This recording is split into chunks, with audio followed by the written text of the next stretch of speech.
हरे कृष्णा कृष्ण कृष्णा हरे हरे, हरे राम राम राम हरे हरे।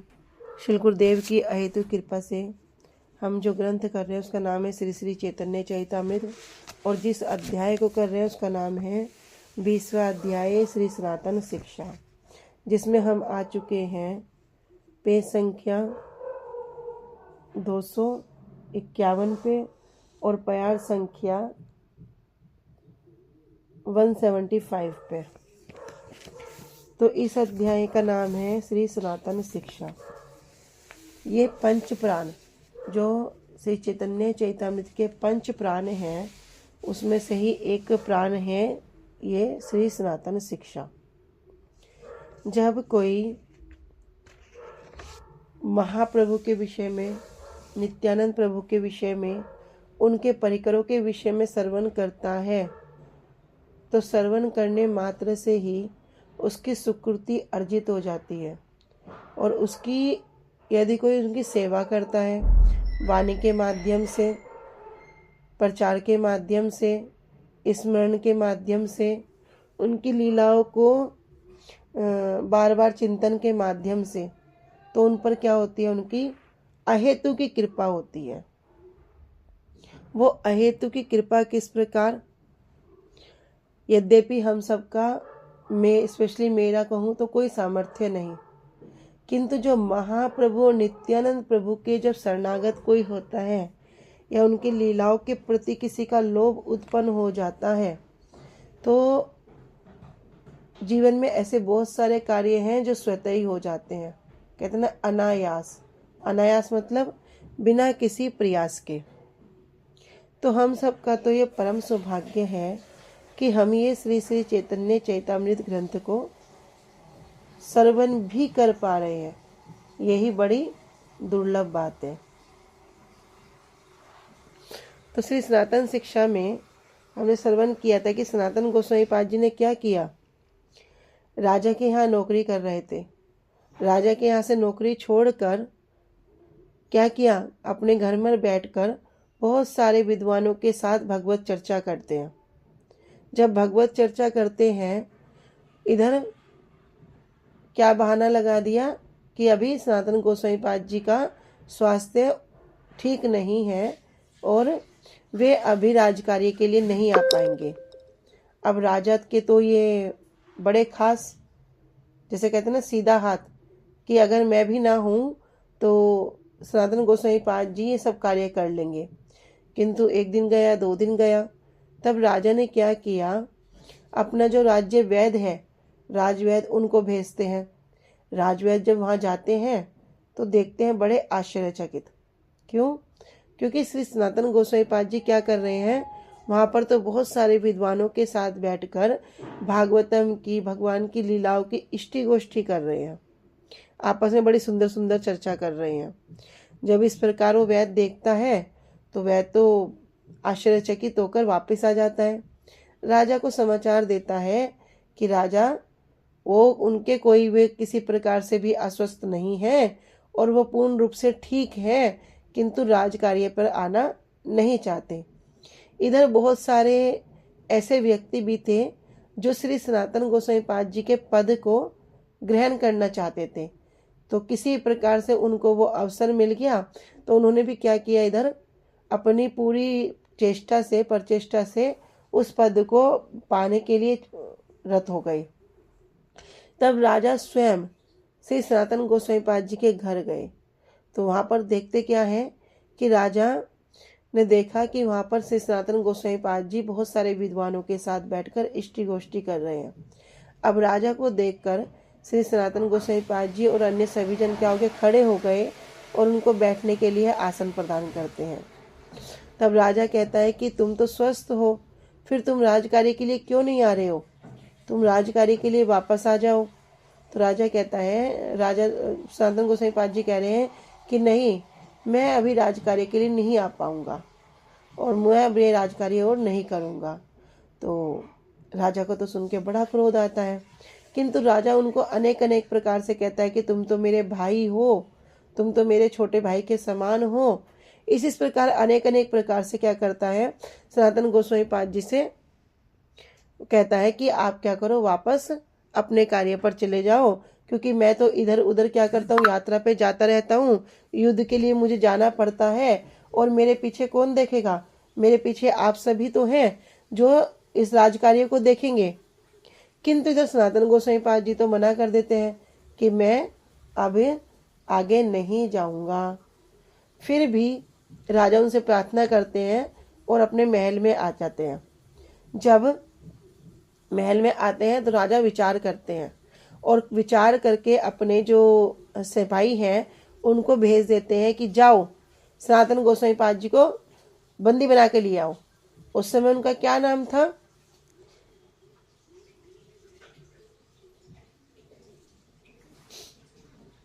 उस समय उनका नाम था साकर मलिक। अब जब राजा ने अपने सिपाहियों को भेज दिया कि जाओ उनको बंदी बना के ले आओ, अब सब सिपाही गए और सनातन गोसाई पाद जी को बंदी बना के ले आए। इधर ले आए तो राजा ने फिर भी प्रार्थना करी कि क्या, कि मैं अभी युद्ध के लिए कहाँ जाऊंगा, उड़ीसा जाऊंगा, और तुम भी मेरे साथ क्या करो, युद्ध में चलो। सनातन गोसाई पाद जी कह जाए, भाई हमारे इष्ट जगन्नाथपुरी धाम, और ये क्या करेंगे, वहीं पर युद्ध के लिए जाएंगे। और वहां का राजा कौन है? वहां के राजा राजा प्रताप रुद्र, और उनको विजयी करके वे कौन है, वे तो एक भक्त हैं। वहां पर जाकर ये युद्ध करेंगे और भक्तों के क्या करेंगे, भक्तों की संकट का ही कारण बनेंगे। सनातन गोसाई पाद जी ने बोल दिया, मैं तो युद्ध में भी नहीं जाऊंगा। इतना सुनते ही राजा तो बड़ा क्रोधित हुआ और श्री सनातन गोसाई पाद जी को बंदी बना दिया, कारागार में डाल दिया।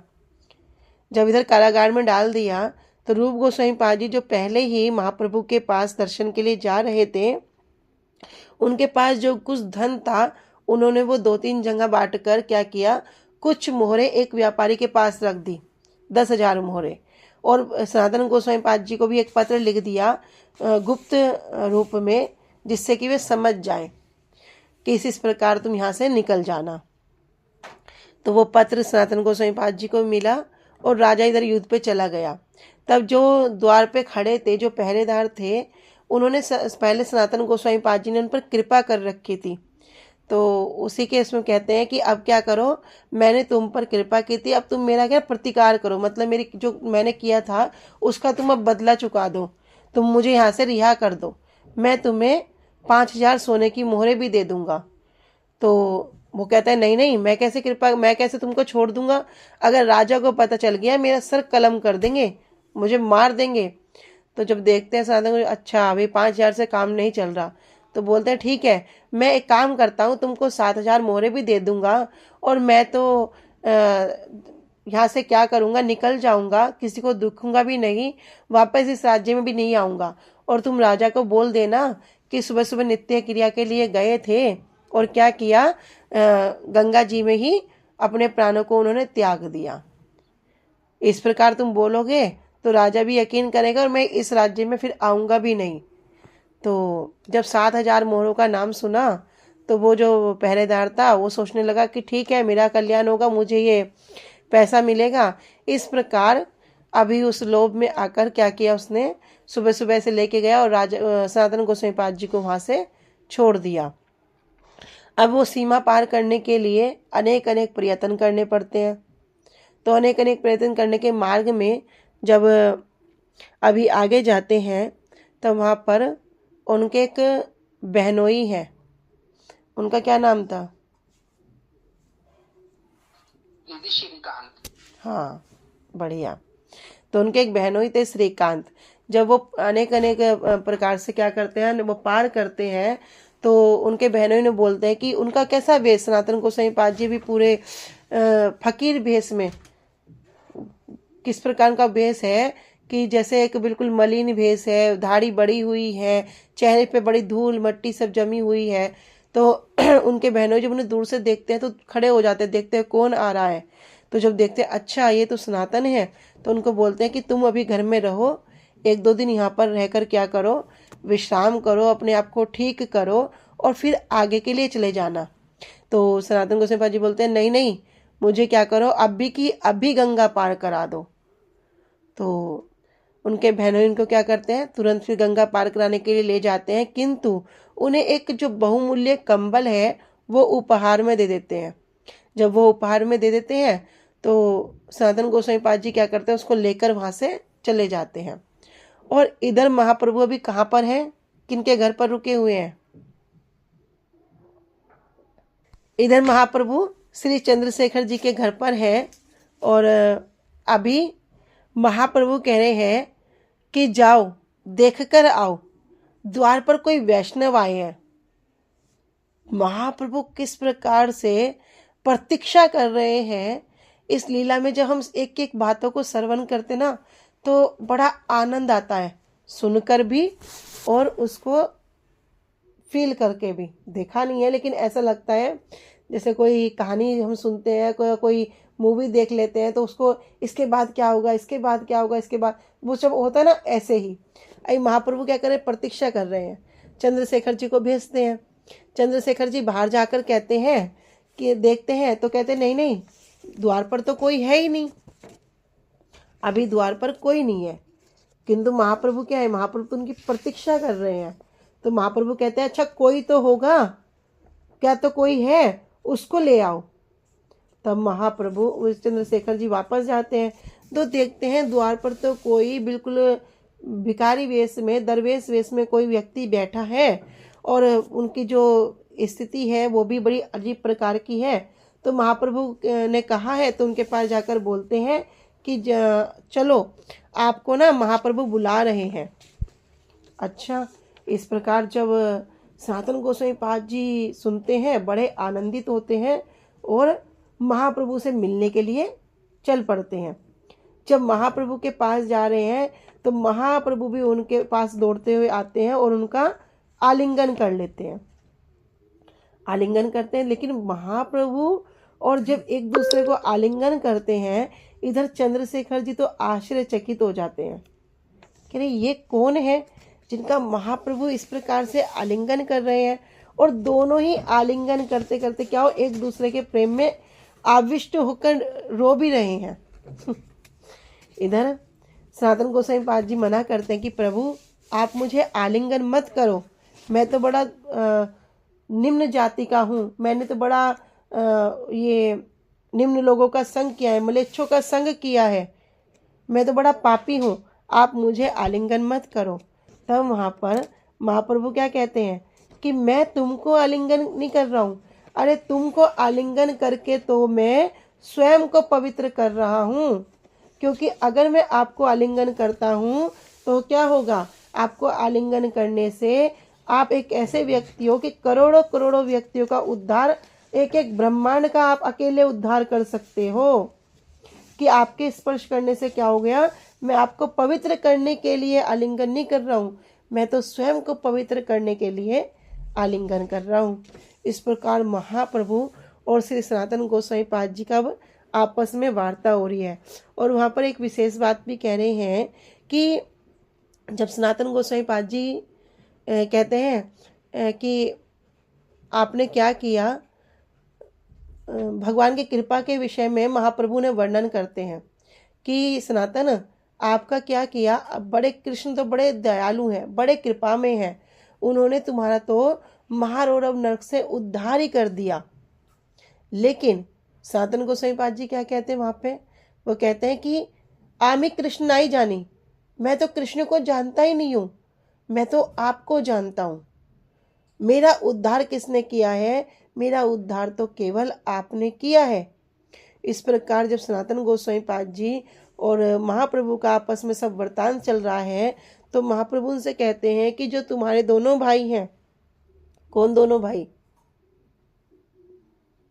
अनुपम जी और रूप जी। हाँ, अनुपम मलिक और श्री रूप गोस्वामी पाद जी, कह रहे वे दोनों कहाँ चले गए, अभी वे दोनों मुझसे प्रयाग में मिले थे और अभी वे दोनों वहाँ से वृंदावन चले गए हैं।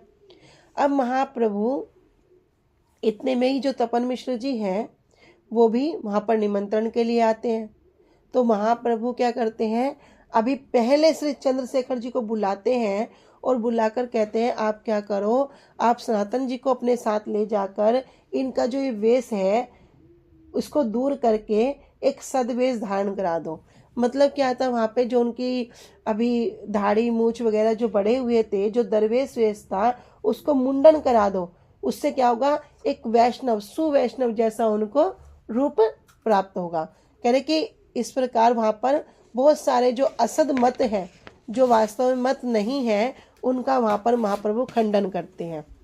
इधर चंद्रशेखर जी जब श्री सनातन गोस्वामी पाद जी को स्नान करवा देते हैं, उनका मुंडन करवा देते हैं, तो उनको नए वस्त्र देते हैं, किंतु सनातन गोस्वामी पाद जी तो उनको लेने से मना कर देते हैं। जब मना करते हैं तो चंद्रशेखर जी उनकी बात को मानते हैं और अभी दोपहर के प्रसाद के लिए कहाँ जाते हैं, तपन मिश्र जी के यहाँ चले जाते हैं। वहाँ पर श्री सनातन गोस्वामी पाद जी को कहते हैं कि आओ आप भी भोजन प्रसाद ग्रहण करो, लेकिन सनातन गोस्वामी पाद जी कहते हैं कि अभी महाप्रभु कर रहे हैं और मेरा कुछ काम भी बाकी है, अभी आप करिए, मैं बाद में कर लूँगा। क्यों कह रहे हैं भैया, बाद में क्या मिलेगा, बाद में उचिष्ट प्रसाद मिलेगा। तो ये भी एक लोभ है ना, भक्तों के अंदर ये भी एक लोभ है। तो कह रहे मैं बाद में कर लूँगा। तो जब महाप्रभु ने प्रसाद ग्रहण कर लिया, तब उन्हीं का जो महाप्रभु का जो उचिष्ट था वो सनातन गोस्वामी पाद जी को मिला और सनातन गोस्वामी पाद जी ने भी वहाँ पर उसे ग्रहण किया। तब वहाँ पर तपन मिश्र जी उनके वस्त्रों को देखकर उन्हें क्या करते हैं, नए वस्त्र फिर से प्रदान करते हैं। तो वे भी उनको मना कर देते हैं और बोलते हैं अगर आप मुझे कुछ देना ही चाहते हैं, प्रार्थना करते हैं, तो आप क्या करें, मुझे कोई अपने जो पुराने वस्त्र हैं, मतलब जो आपने यूज़ किए हुए हैं, प्रयोग में लाए हुए हैं, अपने वो वस्त्र आप मुझे दे दो। तब तपन मिश्र जी क्या करते हैं, एक पुरानी धोती अपनी जो यूज़ की है उनको दे देते हैं। तब वहाँ पर सनातन गोस्वामी पाद जी उसमें से 2 उत्तरी और 2 अपने वस्त्र बनाकर उसको धारण करते हैं। इधर महाप्रभु सब देख रहे होते हैं और महाप्रभु भी उनकी इस तरह की क्रिया से बड़े संतुष्ट होते हैं, बड़े आनंदित होते हैं। तब सनातन गोस्वामी पाद जी कहते हैं कि अभी मैं क्या करूँगा, मैं मधुकरी करूँगा। मधुकरी शब्द का अर्थ क्या, भिक्षा मांगने जाऊंगा। भिक्षा तो मांगने जाऊंगा, पर माधुकरी क्यों कह रहे हैं? माधुकरी वो भी मतलब 2-3 घर से ही मांगूंगा, ज्यादा घरों से नहीं मांगूंगा। जो कल मैंने सुना था, बाकी मुझे नहीं पता। ठीक है, और कोई? बाकी है ना, हाँ, हर से मधु इकट्ठा करती है। हाँ, तो उसी प्रकार इसे इसलिए मधुकरी कहा जाता है, क्योंकि एक घर से न लेके अलग अलग घर से लेना, जिससे कि जो देने वाला है उसे भी कष्ट ना हो। जैसे कि एक घर से लेंगे तो उसे परेशानी होगी। हाँ, तो और आसक्ति की वजह से भी कह सकते हैं कि एक ही जगह से, तो इसलिए जगह से लेते उसे मधुकरी कहते हैं। ठीक है, बढ़िया, बहुत सुंदर।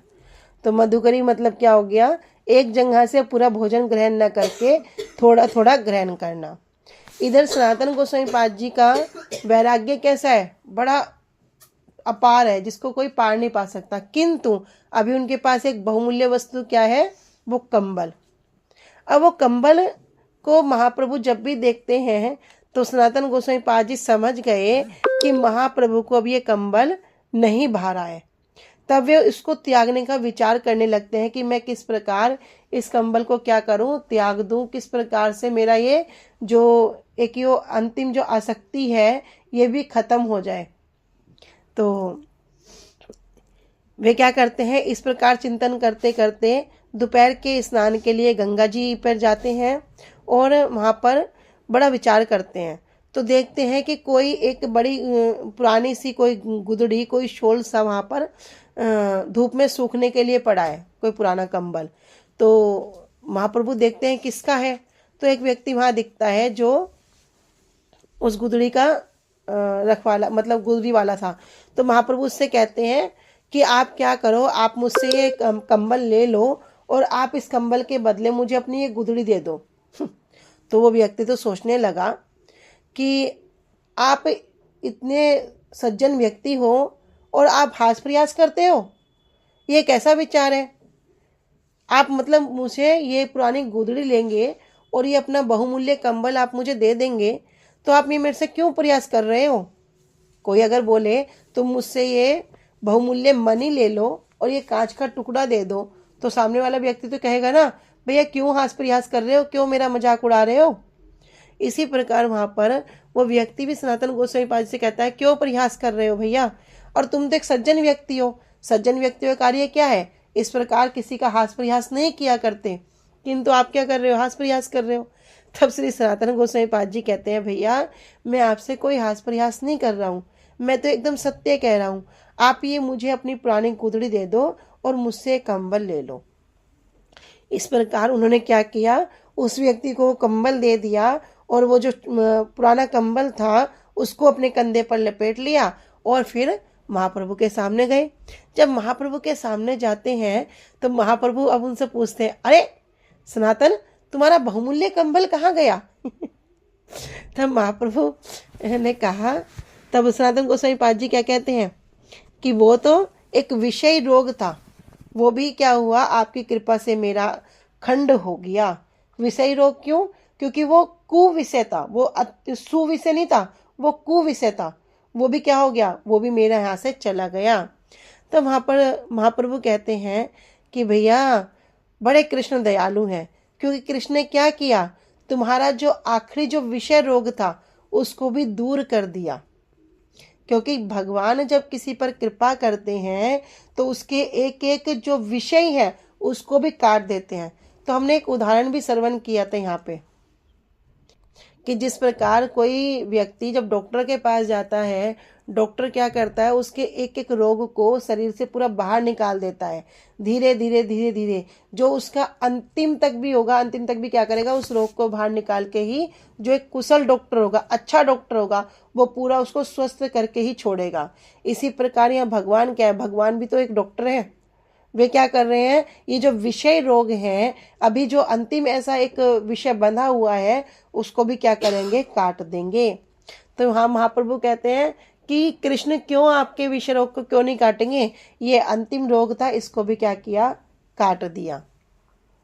क्यों विचार दे रहे थे, क्योंकि भैया जो भिक्षुक हैं, जो माधुर्य करते हैं, अगर उनके शरीर पे कोई इस प्रकार की बहुमूल्य वस्तु होगी तो लोग क्या करेंगे, उनका परिहास ही करेंगे। तो जब इस प्रकार महाप्रभु और श्री सनातन गोस्वामी पाद जी का प्रसंग चलता है, तो जिस प्रकार पहले एक प्रसंग चला था, कहाँ पर, गोदावरी के तट पर श्री राय रामानंद जी का और महाप्रभु का, उसी प्रकार यहाँ पर भी फिर प्रश्न उत्तर का वृतांत चलता है। उस समय क्या हुआ था, महाप्रभु प्रश्न कर रहे थे और राय रामानंद जी उत्तर दे रहे थे। किंतु अभी क्या होगा, अभी इधर सनातन गोस्वामी पाद जी प्रश्न करेंगे और राय रामानंद जी उत्तर देंगे। तो आज हम यहीं तक रखते हैं। वांछा कल्पतरुभ्यश्च कृपा सिन्धुभ्यैव च पतितानां पावनेभ्यो वैष्णवेभ्यो नमो नमः। श्री गुरुदेव की जय। अनंत कोटि वैष्णव वृंद की जय। निताई गौर प्रेमानंदे हरि हरि बोल। हरे कृष्णा। सभी को दंडवत प्रणाम।